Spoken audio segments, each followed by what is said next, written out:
아멘. 오늘은 우리가 여호와를 송축해야 하는 이유에 대해서 하나님의 말씀을 함께 나누기를 원합니다. 여러분, 우리 신체 부위 중에 제가 지금 설명드리는 부분이 어디일까 한번 맞춰보시기 바랍니다. 발 뒤꿈치에 있는 강한 힘줄로 종아리의 근육과 발 뒤꿈치의 뼈를 연결하여 발을 디디거나 뛸 수 있도록 합니다. 주로 걷기 시작할 때나 위로 높이 뛰어오를 때와 같이 발을 땅에 디디는 행위를 할 때 중요하게 작용합니다. 종아리의 불룩한 근육인 하퇴 삼두근이, 전문 용어가 나오네요. 저는 잘 모르지만 아래쪽으로 이어지면서 나타나는 힘줄입니다. 이 힘줄에서 발꿈치 뼈의 뒷부분으로 연결되고요. 피부 아래에서 두껍게 만져집니다. 어디 부위죠? 아킬레스입니다. 아킬레스. 우리 몸에 체중을 받치면서 발을 땅에 지지하여 걷거나 뛰는 운동을 할 수 있도록 도와주는 역할을 하는 아킬레스입니다. 무릎을 안쪽으로 굽히면 종아리 뒤쪽에 수축해가지고요, 이 부분이 당겨지고, 같은 원리로 발목을 아래로 움직이면 이 부분이 줄어들면서 종아리 뒷근육이 수축한다고 합니다. 이 부위는요, 체중 부하가 많고 지속적으로 반복적인 충격을 받을 경우에 손상을 입기도 합니다. 치료하지 않고 방치되면요, 지속된 만성 염증으로 인해 이 부위가 파열되기까지 한다고 합니다. 우리의 신체 부위 중에 이 아킬레스라고 하는 부위인데요, 우리는 아킬레스라고 하는 단어를 들었을 때 신체의 한 부위를 떠오르기보다 비유적인 의미를 생각할 때가 많습니다. 아킬레스의 비유적인 의미가 뭐죠? 치명적인 약점을 말하죠. 치명적인 약점. 아킬레스가 치명적인 약점으로 이해되어지게 된 배경은요, 그리스 신화에 나옵니다. 바다의 여신인 테티스와 인간 사이에, 인간인 푸티아의 왕 펠레우스 사이에 태어난 반은 인간이고 반은 신인 그들의 아들의 이름이 바로 아킬레우스라고 하는 사람입니다. 이 테티스는요, 아들을 불사의 존재로 만들고 싶어서 스틱스 강의 아들을 담갔습니다. 이 스틱스 강은요, 이승과 저승의 경계를 흐르는 강이라고 해요. 그래서 그곳에서 몸을 씻으면 불사의 존재가 되는 강입니다. 이 강이 있으면 모두가 다 씻으면 될 텐데, 그렇죠?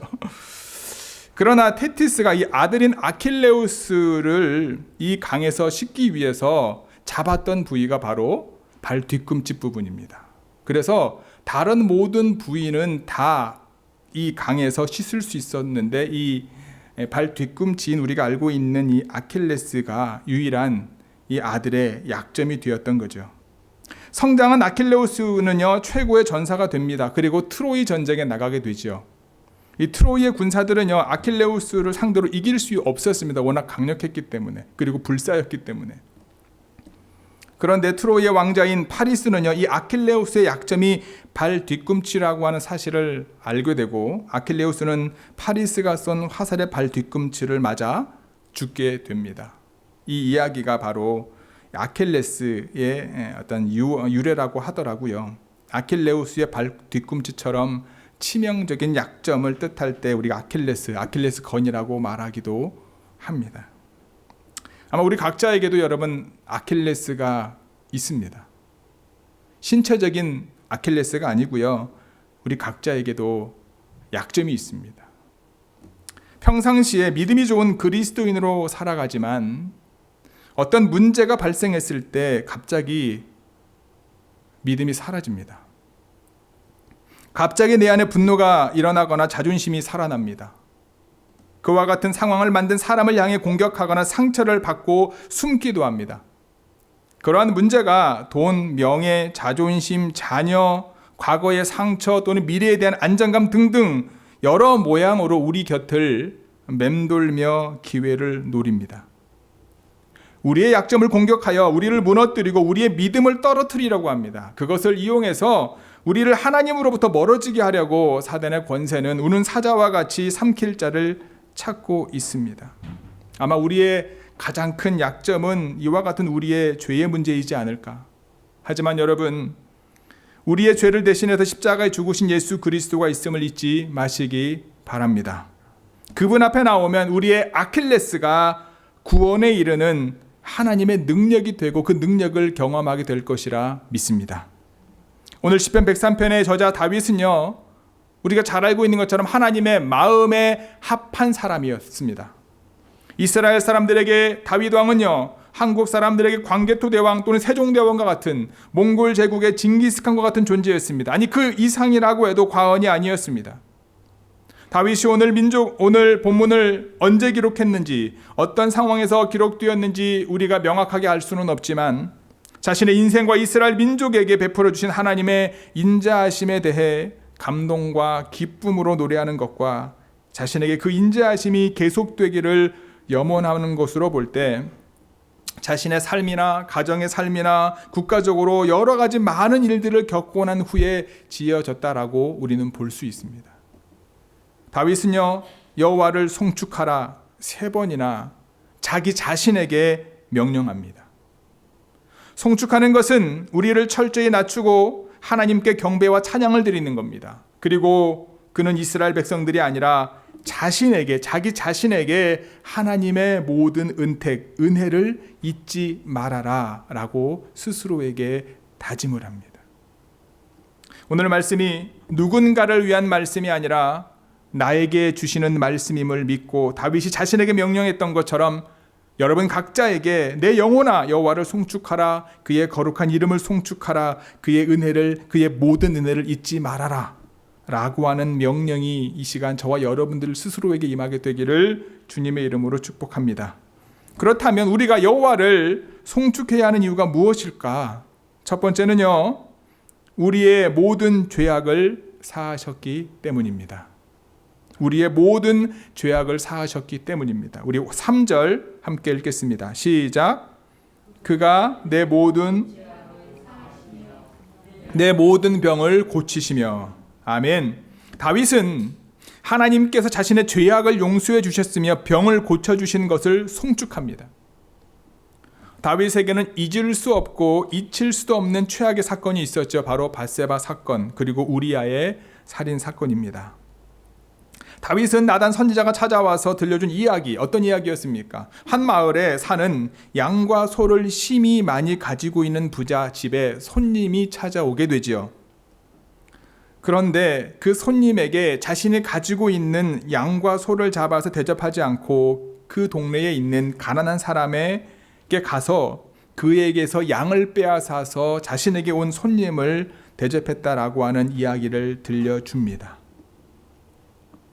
분노하는 다윗에게 나단 선지자가 뭐라고 말합니까? 그와 같은 사람이 바로 당신이다.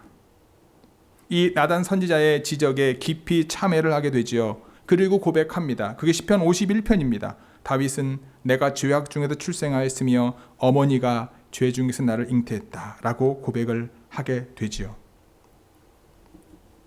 다윗이 이와 같은 죄를 범하게 된 가장 큰 동기가, 아마 가장 큰 근본 원인이 하나님의 은혜를 잊어버리고 감사하지 않은 데 있지 않았을까. 그가 왕이 되고 난 이후에 과거에 힘들고 어려웠던 시기를 잊어버리고 이스라엘이 가장 부강한, 그리고 모두가 다 부러워할 만한 그런 위치에 서 있다 보니까 신앙생활이 해이해지고 방종하게 되어지고 교만과 권리 남용으로 해서는 안 될 일들을 벌이게 되었다.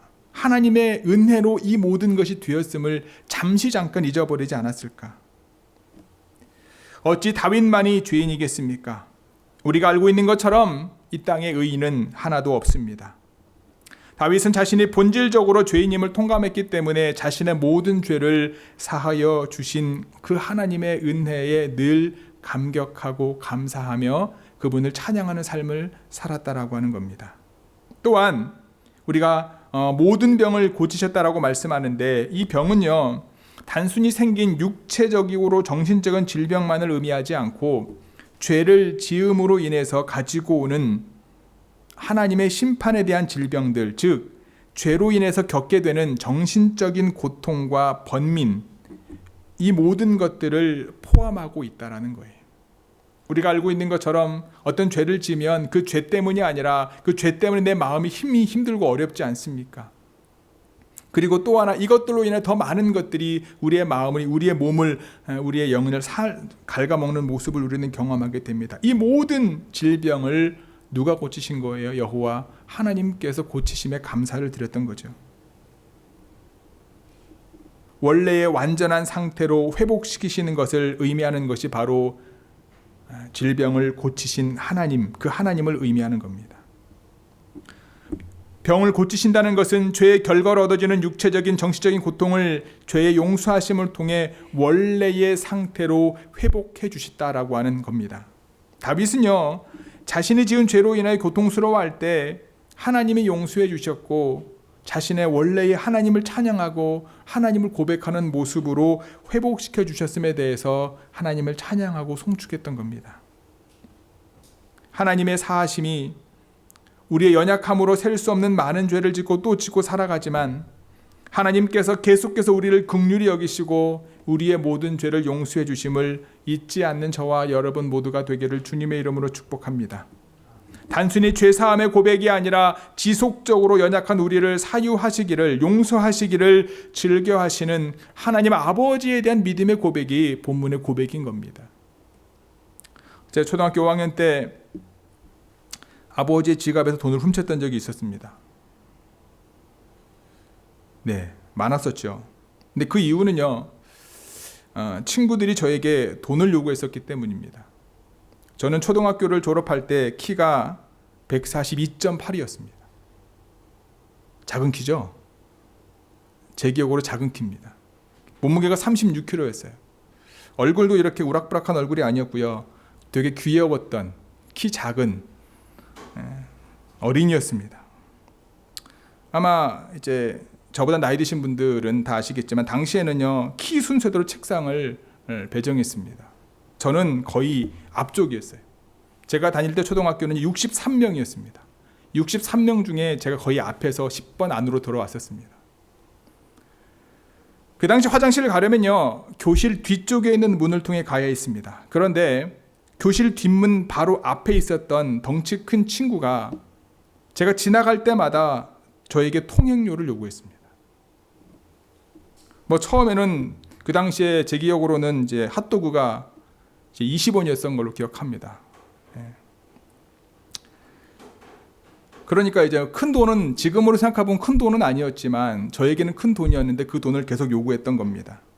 저에게만 요구했었는지 아니면 다른 아이들에게도 요구했었는지 정확히 기억은 나지 않지만요, 저는 그에게 통행료를 주기 위해서 아버지 지갑에 돈을 여러 번 훔쳤던 기억이 납니다. 결국 아버지에게 사실을 말할 수밖에 없었고요, 아버지께서 학교에 찾아오셔가지고 학교를 발칵 뒤집었던 기억이 납니다. 결국 그 문제가 해결되기는 했습니다. 저희 아버지가 지역 유지였었는데 저희 아버지 친한 친구가 선생님이었었기 때문에 교육청에까지 가지 않고 학교 안에서 그냥 해결된 것으로 기억을 합니다. 여러분, 우리가 하나님 앞에 완벽할 수 없습니다. 우리의 생각은 악할 수밖에 없고요, 우리가 하나님과 멀어지게 만드는 수많은 상황이 우리를 힘들게 만들 때가 있어요. 나는 죄를 짓기 싫은데, 나는 돈을 훔치기 싫은데, 나는 거짓말하기 싫은데 상황이 여건이라고 하는 것으로 인해서 우리를 하나님과 점점 멀어지게 하고 내 안에 죄악을 드러나게 하고 그를 기억하게 하고 하나님의 은혜 가운데 나아오지 못하게 할 때가 너무나 많다라는 거예요. 이 문제를 우리 스스로 해결할 수 없다는 거예요. 그 죄로 인해 우리의 육신의 정신이 병들게 되고요, 점점 하나님과 멀어지게 된다는 거예요. 하지만 하나님 앞에 나아오면, 그분 앞에서 우리의 연약한 모습을 인정하면 그분은 우리의 모든 죄악을 사해 주심을 믿으시기 바랍니다. 그뿐만 아니라 우리의 모든 질병, 그 죄로 인해 만들어진 우리의 모든 마음에 힘들고 어려운 것까지도 사해 주시고 용서해 주시고 치유해 주시고 회복시켜 주시는 분이심을 잊지 않는 저와 여러분 모두가 되기를 주님의 이름으로 축복합니다. 하나님 앞에 나와 하나님의 사하심의 은혜와 치유하심의 은혜를 경험하는, 그래서 여호와를 송축하는 좋은 게 모든 성도 여러분들의 삶이 되기를 주님의 이름으로 간절히 축복합니다. 우리가 여호와를 송축해야 하는 이유는요, 두 번째가 뭐냐면 우리의 생명을 파멸해서 속량하셨기 때문입니다. 우리의 생명을 파멸해서 속량하셨기 때문입니다. 우리 4절 말씀 함께 읽어볼까요? 4절 시작. 내 생명을 파멸해서 속량하시고 관을 씌우시며. 아멘. 파멸은요, 무덤, 구덩이, 썩음을 의미합니다. 그리고 속량하다라고 하는 것은요, 무르다, 되찾다라고 하는 의미예요. 그것은 형제가 팔아버린 땅을 다시 사서 형제에게 돌려주는 것을 뜻하는 말입니다. 다윗은요, 죽은 것 같은 삶을 사는 자신을 하나님께서 살리셔서 온전하게 해주셨다라고 고백하는 거예요. 여러분, 다윗의 삶을 돌아보면 여러분, 죽은 것과 같은 삶은요, 뭐 사울로부터 또는 여러 가지 죽음의 위협을 받을 때나 블레셋으로 도망가서 미친 척할 때나 그럴 때도 있었지만, 그것은 하나님에 의해서 만들어진 것이 아니라 하나님을 대적하는 사람들에 의해 만들어졌기 때문에 오히려 그 과정 속에서 하나님을 찬양하는 삶을 다윗은 살았습니다. 다윗의 평생에 늘 그 마음 가운데 쫓아다녔던, 다윗을 힘들게 하고 늘 파멸 가운데 가게 만들었던 것은 저는 밧세바 사건이라고 생각을 합니다. 베드로에게 있어서는 어떤 사건이었습니까? 새벽에 닭 3번 우는 거잖아요. 그가 놀라운 하나님 예수 그리스도의 복음을 증거하는 삶을 살았지만 새벽마다 닭소리 들을 때마다 벌떡벌떡 깨지 않았겠습니까? 예수님을 부인한 자신의 모습이 떠오르지 않았겠습니까? 그런데 여러분, 그러한 다윗이 고백하는 거예요. 죽은 것과 같은 삶을 사는 자신을 살리셔서 온전하게 해주셨다고 고백하는 거예요. 예수님께서 우리의 죄값을 대신 치르시고 우리를 사셨다고 할 때 그 말이 바로 구약에서는 이 속량이라고 하는 단어와 같은 의미다라는 거예요. 다윗이 가장 먼저 가장 중요하게 언급하고 있는 것이 바로 이 구원의 은혜다라는 거예요. 우리가 잘 알고 있는 것처럼 사울이 한 번 실수로 하나님으로부터 버림을 받았지 않습니까? 다윗은 그 사실을 알고 있었어요. 그래서 아들이 쳐들어왔을 때 하나님이 자신을 버리고 아들을 선택했을지도 모른다라고 하는 생각 때문에 다윗성을 버리게 놓고 도망가게 되지 않습니까? 하나님을 경외함 때문에. 그만큼 하나님의 어떤 징계와 징벌에 대해서 다윗은 경험했던 사람인 거죠. 그런데 그가 고백하는 거예요. 자신의 구원의 은혜에 감사할 수밖에 없는 그 사실을 하나님 앞에 고백하고 송축하는 거예요. 죄사함과 속량에 대한 감사인 거죠. 이것이 하나님을 송축하고 하나님을 찬양하는 가장 근본적인 이유임을 다윗은 우리에게 말해주고 있는 거예요. 하나님은요, 근데 다윗을 죽음에서 건져내셨을 뿐만 아니라 마치 뭐라고 말합니까? 왕에게 왕관을 씌우듯이 자신의 인자와 국률로 관을 씌우셨다, 본문은 말합니다. 하나님께서 자신을 대해서 주시는 원리가 무엇입니까? 바로 그분의 하나님의 인자와 국률입니다. 다윗의 노력과 열심이 아니에요. 다윗의 헌신이 아닙니다. 하나님의 인자와 국률로 다윗을 구원해서 그에게 관을 씌우셨다는 거예요. 인자라고 하는 것은요, 언약에 기초한 절대 깨어지지 않는 사랑을 의미합니다. 떨어지지 않고 계속되는 사랑을 의미합니다. 국률은요, 어떤 의미냐면 여인이 뱃속과 같은, 그러니까 즉 여인이 잉태하면 온 힘을 다하여 태아를 보호하고 지키는 것처럼 여인의 뱃속에 안에 있는 태아를 지키시는 하나님의 어떤 긍휼하심을 이야기하는 거예요. 즉 다윗은요, 하나님께서 자신을 위해 최상의 환경을 통해서 자신을 양육했음을 고백하는 거예요. 다윗만이 아니라 우리도 동일하게 하나님의 긍휼, 인자와 긍휼의 은총을 입으셨음을 기억하시기 바랍니다. 비록 저는 저희 부모님의 서원으로 태어났어요. 그리고 하나님께 드려졌습니다. 제가 부모님의 말을 인지하기 시작할 때부터 저는 커서 목회자가 되도록 세뇌를 당했습니다. 어렸을 때부터 커서 뭐가 되겠냐고 물어보면 저희 때는 의사, 변호사, 군인, 대통령, 간호사 이런 말들을 대부분의 제 친구들이 했었는데 저는 어렸을 때부터 커서 뭐가 됐냐고 물어보면 목사가 되겠다라고 얘기했던 기억이 납니다. 고등학교를 졸업하고 신학교 입학을 했습니다. 신학교에서 제 삶은요, 내적인 갈등이 심했습니다. 겉으로 보아서는 학교 생활에 충실하고 교회 사역에 최선을 다하는 것처럼 보였지만 제 안에서는 저의 연약함이 지속적으로 저를 힘들게 했습니다. 당시 저는 스스로 목회자의 자격이 없다고 생각했던 겁니다. 하지만 부모님의 강권과 주변 사람들의 시선이 저를 붙잡고 있었습니다. 그러다가 군 제대 후에 모든 죄악을 사하시는 하나님의 놀라운 은혜를 경험했습니다. 그때에도 제 안의 연약함의 문제는 해결되지 않았지만 하나님의 치유하심의 은혜 가운데 살게 되었습니다. 그런데 단순히 내 삶이 하나님의 자녀로 회복되었을 뿐만 아니라 나를 구원하셔서 목회자로 부르셨음을 그때 깨닫게 됩니다. 나는 깨닫지 못했지만 나를 향하신 하나님의 인자와 긍휼, 그것이 부모님의 서원일 수도 있고요, 예수 그리스도의 사랑에 기초한 깨어지지 않는 사랑일 수 있는 거죠. 제 삶을 돌아보니까, 그때부터 돌아보니까 힘들고 어려운 순간순간마다 하나님이 어떻게 나와 함께 하셔 그분의 사랑을 보여주셨는지를 깨닫게 되었습니다. 지나온 모든 순간 속에서 나를 보호하시고, 태아를 어머니 뱃속에서 보호하시는 것처럼 나를 보호하시고 나를 인도하셨던 하나님의 긍휼을 제가 알게 되었습니다. 비록 여전히 부족합니다. 지금도 마찬가지예요. 하나님께서 목회자로 저를 세워가심을 깨닫게 되기 때문에 부족하고 연약하지만 부르심의 그 자리에 지금도 서 있는 거예요. 저의 연약함으로 생긴 여러 가지 문제가 계속해서 제 몸과 제 마음을 힘들게 하고 상하게 할 때가 있습니다. 하지만 하나님의 인자와 긍휼은 한이 없음을 저는 믿습니다. 그분의 끊임없는 사랑과 깨어지지 않는 나를 향하신 보호하심이 늘 저의 삶 가운데 있음을 저는 믿습니다. 그래서 오늘도 그분께서 부르신 자리에서 맡겨진 믿음의 길을 걸어갈 수 있는 거죠. 믿음의 주님의 이름으로 권면합니다. 다윗을 씌우셨고 저를 씌우시고 계시는 하나님의 인자와 긍휼의 관을 하나님께서 여러분들에게 지금 씌우고 계심을 잊지 마시기 바랍니다. 하나님은 태아를 어머니 뱃속에 보호하듯이 여러분들을 보호하시고 여러분들에게 놀라운 하나님의 은혜 가운데 나아가게 함을 잊지 않는 저와 여러분 모두가 되기를 주님의 이름으로 축복합니다. 우리가 여호와를 송축해야 되는 이유는요, 마지막 세 번째로 좋은 것으로 우리를 만족하게 하시기 때문입니다. 좋은 것으로 우리를 만족하게 하시기 때문입니다. 우리 5절 함께 읽겠습니다. 시작. 좋은 것으로 내 청춘을 독수리같이 새롭게 하시는도다. 아멘. 다윗은 하나님께서 좋은 것으로 소원을 만족하게 해주시는 분이라고 고백합니다. 여러분 믿습니까? 하나님께서 좋은 것으로 여러분들의 소원을 만족하게 하시는 분이심을 여러분 정말 믿습니까? 예, 별로 안 믿어지시는 것 같아요. 믿으시기 바랍니다. 이게 말씀인 거죠.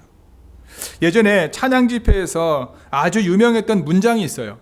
찬양 집회를 인도하던 인도자가 뭐라고 이야기하냐면 God is good이라고 외치면 참여하는 사람들이 뭐라고 얘기하죠? All the time이라고 고백을 화답을 합니다. 반대로 인도자가 all the time 그러면 참여하는 이들이 God is good 그러면 찬양을 합니다. God is good all the time이라고 하는 찬양을 하죠. 하나님은 항상 선하신 분이십니다. 그분의 선함은요, 때에 따라 바뀌지 않습니다. 그분의 선함은요, 사람에 따라 바뀌지 않습니다. 그분의 선함은 완전합니다. 그래서 선하신 그분께서 자신의 백성들에게 언제나 최고의 것을 주시는 분이십니다. 그분께서 언제나 자신의 백성들에게 최고의 것을 준비해 주시는 분이심을 믿으시기를 바랍니다. 때로 하나님께서 생각하시는 좋은 것과 우리가 생각하는 좋은 것이 다를 수가 있어요. 어린아이들이 생각하기에 좋은 것은 뭐 게임기일 수 있고 장난감일 수 있고 갖고 놀 수 있는 것일 수 있고 간식거리일 수 있습니다. 그런 것들보다 아이들에게 더 좋은 것이 바른 믿음이요, 가치관이요, 또는 책이요. 다른 부모는 자녀들이 원치 않아도 좋은 것을 늘 준비하는 거겠죠. 다윗은 5절에서 하나님께서 좋은 것, 즉 하나님의 뜻대로 이루어지는 가장 좋은 것으로 자신의 소원을 만족하게 하셨다라고 고백을 합니다. 그래서 청춘을 독수리같이 새롭게 하신다라고 마무리를 짓습니다. 청춘이라고 하는 것은요, 믿음으로 사는 자신의 삶을 의미하는 것이고, 독수리같이 새로워진다는 것은 독수리가 날개쳐 올라가듯이 믿음으로 살아가는 역동적인 삶, 매일매일 새로워지는 삶을 상징하는 의미일 것입니다. 과거에 이루어진 것만을 이야기하는 것이 아니라 매일매일 자신의 삶을 통하여 새롭게 하시는 하나님의 은혜를 고백하는 다윗을 우리는 오늘 본문을 통해 만날 수 있습니다.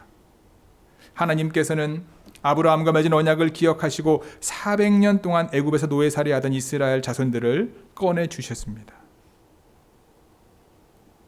하나님은 홍해를 열어 그들을 건너게 하심으로 자유인이 되게 하셨고요. 하나님의 백성으로 다시 리뉴얼하셨습니다. 그러나 이스라엘 자손들은 어땠습니까? 척박한 광야 생활 내내 하나님께 불평하고 원망했습니다.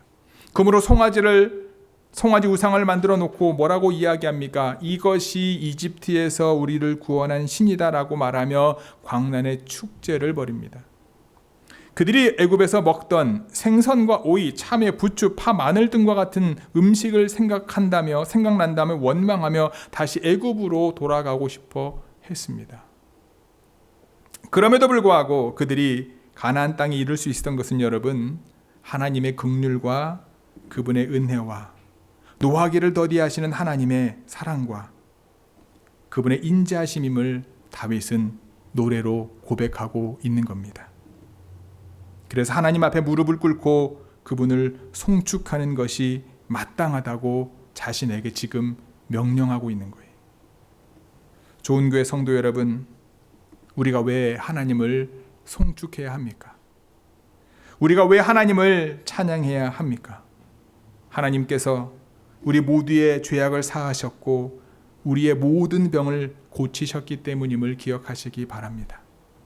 하나님께서 우리를 파멸해서 구원하셔서 생명을 주셨을 뿐만 아니라 그분의 인자와 긍휼로 관을 우리 머리에 씌우셨기 때문임을 잊지 마시기 바랍니다. 우리보다 더 잘하시는 하나님께서 우리에게 가장 좋은 것으로 만족하게 하셔서 우리의 삶을 독수리같이 매일 새롭게 하시기 때문임을 꼭 저와 여러분들 마음에 새겨서 하나님이 원하시는 복의 통로로 쓰임받는 오늘 하루 그리고 이번 한 주가 되기를 주님의 이름으로 간절히 축복하고 기도합니다. 아멘. 기도하시겠습니다.